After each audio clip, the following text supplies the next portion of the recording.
اشترك الآن وتابع برامجنا المختلفة. شعب ان هو جنسية بكري ايه؟ هل هي الجنسية السعودية ولا لا؟ وقال لك وما هي جنسية المتصل؟ قال لك سعودي. ده المتصل اللي جسمه بيقشعر كل ما يسمع وطنية بكري.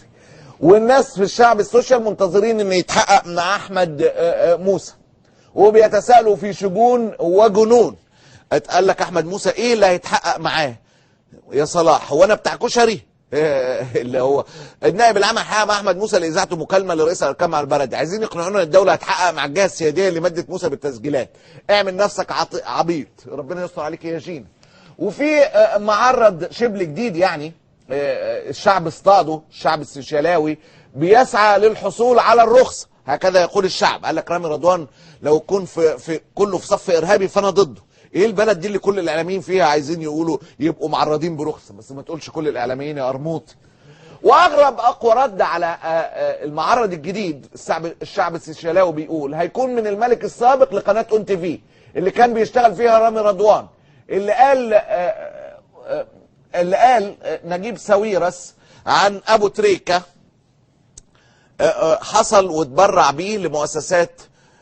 سمير زاهل بيقول ابو تريكه رفض ياخد شيك من نجيب ساويرس بمليون جنيه وقال اخذوا المنتخب مش ليا. هل ده فعلا حصل يا باشمهندس؟ قال له حصل واتبرع بيه لمؤسسات خيريه. هو انسان على خلق عالي ولاعب عبقري، نختلف معاه جايز، لكن ارهابي مش ممكن. ده ساويرس يعني، وتخيل بقى الشهاده لما تطلع من ساويرس. اما المحامي والحقوقي خالد علي فقال حقيقه معاني جديده. عندما يصبح ابو تريكه ارهابي ومن دافعوا عن مصريه الجزر خونه، ووجود مكتبات ثقافيه وحقوقيه بالاحياء الشعبيه خطرا يهدد الامن القومي.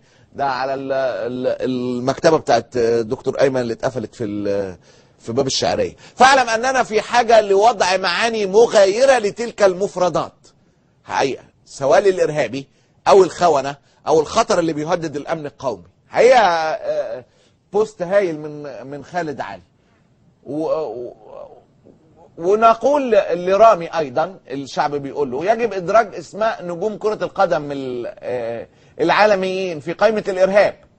على كده كل قائمة لعيبة العالم ارهابيين. كان في مباراة لنجوم العالم هتتلعب في شرم الشيخ في مارس لتنشيط السياحة، ولما صدر حكم ابو تريكة اعتذر معظم لعيبة العالم على المشاركة عشان كل